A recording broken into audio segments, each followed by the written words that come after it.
Assalamu alaikum YouTube көрүүчүлөр, жылкы сүйүүчүлөр, туугандар. Ушул кара кулун сатылат. Актумшук жаныбар. Быйылкы кулун туугандар. Бою мына көрүп тургандардан ушундай бийик туугандар. Тайдын мына узундуктарын көргүлө.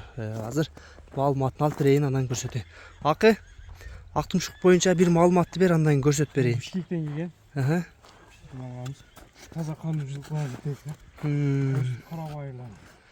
Карабайбы? Карабайырга бою чоң эмеспи бунун? Кайсы карабайыр. Ушундай чоңунан экен анда. Кандай ден соолуктары, ичтери?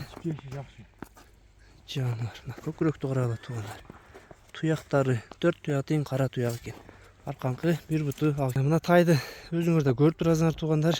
Биз болушунча жакшы көрсөтүп берейин. Андан калган жыйынтыкты өзүңөр чыгарасыңар туугандар. Быйылкы тай. Бели узундуктары азыр сору жактарына көрсөтөм. Наракка бастыр жак аркаларына көрсөтүп коеюн. Сойкасы өтө жиңил.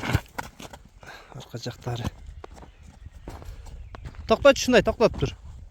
Токтоп тур, жакынырактан көрсөтүп коеюн аркаларын. Аркасы да кенен экен туугандар. Колго жоош экен көрүнүп калыптыр. Чат аяк сооруларын көргүлө мына жакында. Бери бура берчи, буттарын да көрсөтүп коеюн. Буттары жакшы экен. Токтоп тур. Туяктары туугандар. Ден соолук ичип жешине жооппу?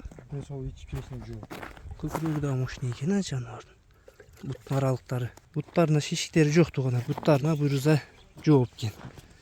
Азыр баазына сурап берем. Акы, бу чекчеген кара кулундун эми баазын айт. 80 миң. 80 миң сом. Кеми барбы? Кеми бар. Мына туугандар. 80 миң кеми бар экен. Кулундун баазын уктуңар туугандар. Маалыматын дагы мына берди. Тайды эми өзүңөр көрүп, бир сындап көрөсүңөр. Серин бийиктиктерин да көргүлө. Тай жакшы экен туугандар. Мына энчиге алып, жакшы ат кылам деп тарбияга, келечекте айгыр кылам дегендер дагы, өңү түзү дагы, формалары өзүнө жарашыктуу экен. Баалары айтылды туугандар. Актан номерлерин калтырабыз, номерлерге байланышка чыга бересиңер туугандар.